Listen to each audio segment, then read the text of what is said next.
ഇവിടെ മറ്റൊരു പ്രധാനപ്പെട്ട കാര്യമുള്ളത്, പിതാവിൻ്റെ ഖബറടക്ക ചടങ്ങിൽ രാജ്യത്തിൻ്റെ പുതിയ പരമോന്നത നേതാവും ഖമനിയുടെ മകനുമായ മുജ്തബ ഖമനയി പങ്കെടുക്കാത്തതിൽ ഒരു ദുരൂഹത നിലനിൽക്കുന്നുണ്ടോ?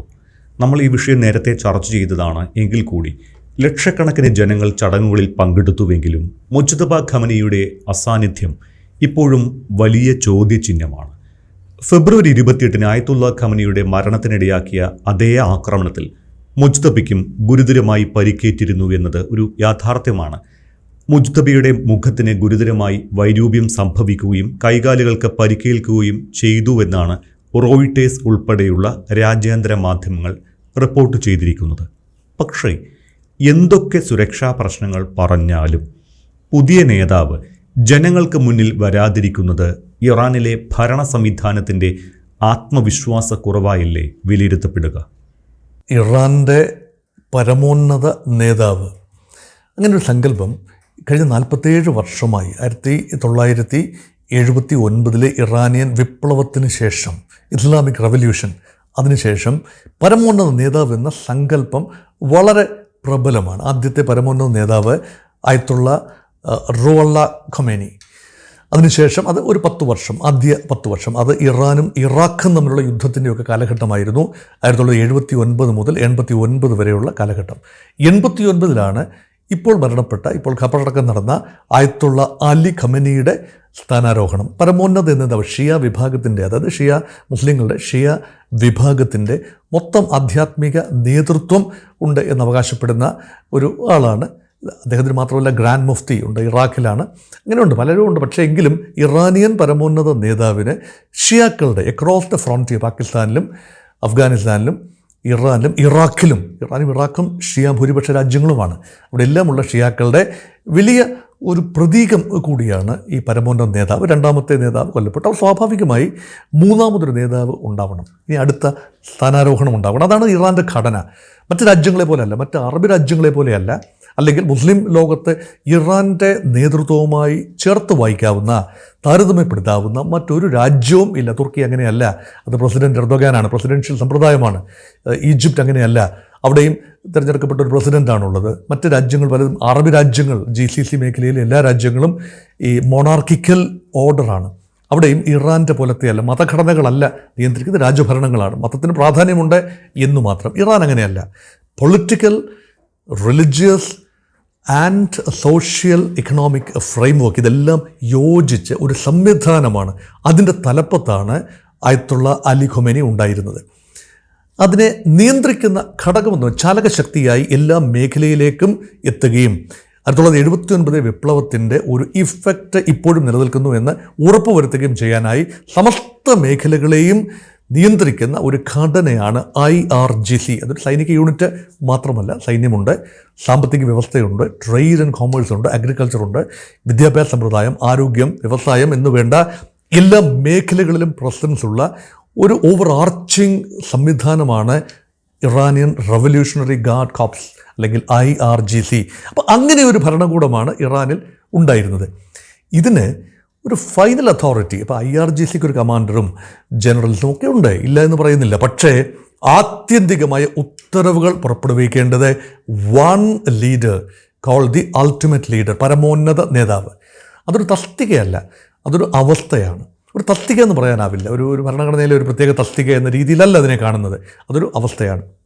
അതിന്ന് ഒരുപാട് ആലോചനയ്ക്ക് ശേഷം, ആയത്തുള്ള അലി ഖൊമേനി കൊല്ലപ്പെട്ടതിന് ശേഷം ഒരാഴ്ചയ്ക്ക് ശേഷമാണ്, 7ാം ദിവസമാണ് അദ്ദേഹത്തിൻ്റെ മകൻ മുജ്തബ ഖൊമേനി ആ സ്ഥാനത്തേക്ക് എത്തിച്ചേരുന്നത്.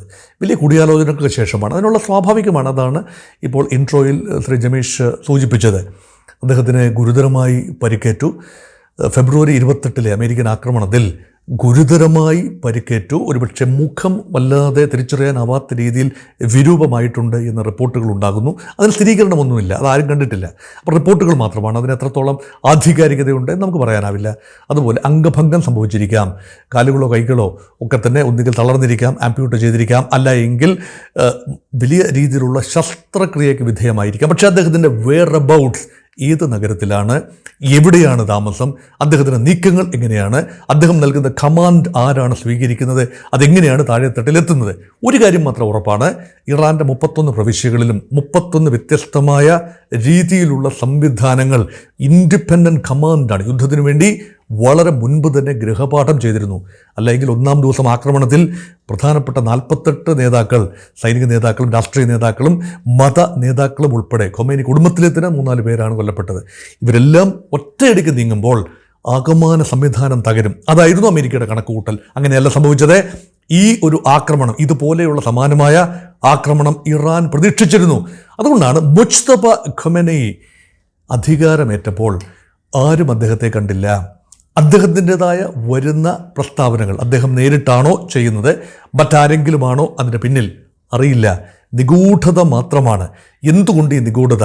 എല്ലാവരും പ്രതീക്ഷിച്ചു, അല്ലെ കുറച്ചുപേരെങ്കിലും പ്രതീക്ഷിച്ചു, അവസാനം നാടകീയമായി തൻ്റെ പിതാവിൻ്റെ ഖബറടക്ക സ്ഥലത്ത് മഷാദിൽ അവസാന വേളയിലെങ്കിലും എത്തിച്ചേരും. നജഫിലോ കർബലയിലോ എത്തിയില്ല എങ്കിലും, ടെഹ്റാനിൽ നടക്കുന്ന ഗ്രാൻഡ് മോസ്കിൽ നടന്ന ശുശ്രൂഷയിൽ പങ്കെടുത്തില്ല എങ്കിലും, ഈ വിലാപയാത്രയിൽ ശാരീരിക സാന്നിധ്യം ഉണ്ടായില്ല എങ്കിലും, അവസാനം മഷാദിൽ അന്ത്യവിശ്രമം കൊള്ളുന്ന ആ വേളയിൽ മകൻ അവിടെ ഉണ്ടാവും എന്നായിരുന്നു പൊതുവെയുള്ള ധാരണ. അല്ലെങ്കിൽ കുറച്ചു പേരെങ്കിലും അങ്ങനെ വിശ്വസിച്ചു. അമേരിക്ക കണ്ണും കാതും കുറിപ്പിച്ച് നോക്കി നിൽക്കുകയാണ്. കാരണം അമേരിക്കയുടെയും ഇസ്രായേലിൻ്റെയും പോളിസി എന്ന് പറയുന്നത് നേതൃത്വത്തെ അങ്ങ് എലിമിനേറ്റ് ചെയ്യുക, അങ്ങനെ രാജ്യത്തിൻ്റെ ആത്മവീര്യം നഷ്ടപ്പെടുത്തുക. അങ്ങനെയാണല്ലോ ഖാസിം സുലൈമാനി, സൈന്യത്തിൻ്റെ ചുമതലയുണ്ടായിരുന്ന ഖാസിം സുലൈമാനി വധിക്കപ്പെട്ടത്. അങ്ങനെയാണ് ആണവ ശാസ്ത്രജ്ഞന്മാർ, ഫക്കിസാദ ഉൾപ്പെടെയുള്ള ആണവ വിഖ്യാതരായ ഇറാനിയൻ ശാസ്ത്രജ്ഞന്മാർ, പ്രത്യേകിച്ചും ആണവ ശാസ്ത്രജ്ഞന്മാർ വധിക്കപ്പെട്ടു. ഇതെല്ലാം തന്നെ ടെഹ്റാൻ നഗരത്തിലും ഇറാൻ്റെ പല നഗരങ്ങളിലുമാണ്.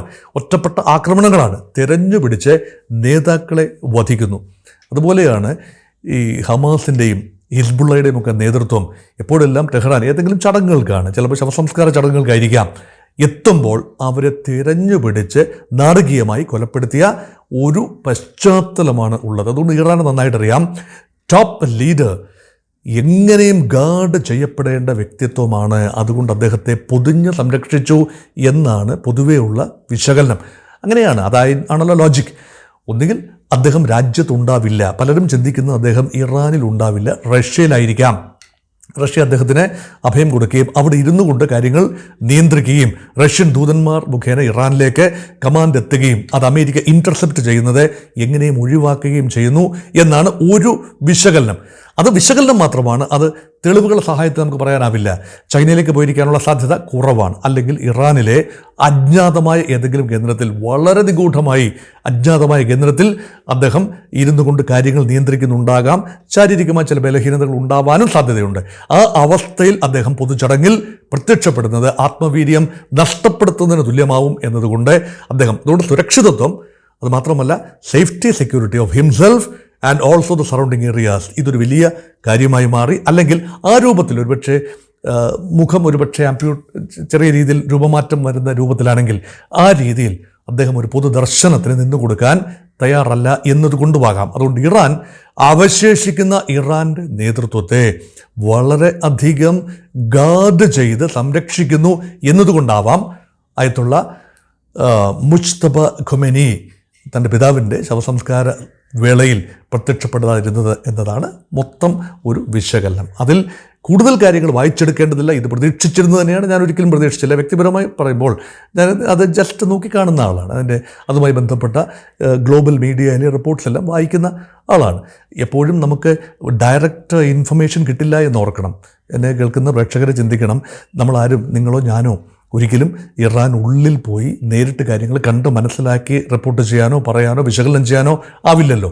ലോകമാധ്യമങ്ങൾ അത് രണ്ട് ഭാഗത്തും അമേരിക്കൻ മാധ്യമങ്ങൾ ഉണ്ടാകണം, അൽ ജസീറ പോലെയുള്ള അറബ് മാധ്യമങ്ങളുണ്ടാവും, ഇന്ത്യൻ മാധ്യമങ്ങളുണ്ട്, ഇൻഡിപെൻഡൻറ്റ് ഏജൻസീസ് ഉണ്ട്, ന്യൂസ് ഏജൻസീസ് ഉണ്ട്. ഇവരൊക്കെ തരുന്ന റിപ്പോർട്ടുകൾ ഹരിച്ച് ഗുണിച്ച് കൂട്ടി കിഴിച്ചൊക്കെ എടുത്തു കഴിഞ്ഞ് ഒരു ഊഹത്തിൽ അതങ്ങനെ മാത്രമേ വിശകലനം ചെയ്യാനൊക്കൂ. ഇങ്ങനെയുള്ള കാര്യങ്ങൾ എന്തുകൊണ്ട് പ്രത്യക്ഷപ്പെട്ടില്ല എന്ന് ചോദിച്ചാൽ ഇതാവണം കാര്യം. പ്രത്യക്ഷപ്പെട്ടില്ല എന്നത് വാസ്തവമായി അവശേഷിക്കുന്നു. പിന്നെ ഇറാൻ്റെ എല്ലാ ദൃശ്യങ്ങളും പുറത്തു വരില്ല.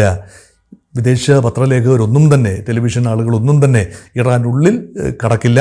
ഇറാൻ്റെ ന്യൂസ് ഏജൻസി ഇർണയും മറ്റ് ഒഫീഷ്യൽ ഏജൻസികളും നൽകുന്ന ചിത്രങ്ങളും വാർത്തകളും മാത്രമേ ഇറാൻ ഉള്ളിൽ നിന്ന് വരുന്നുള്ളൂ എന്നുകൂടി ഓർക്കണം. അതുകൊണ്ട് ഒരുപാട് നിറം പിടിപ്പിച്ച കഥകളുണ്ട്.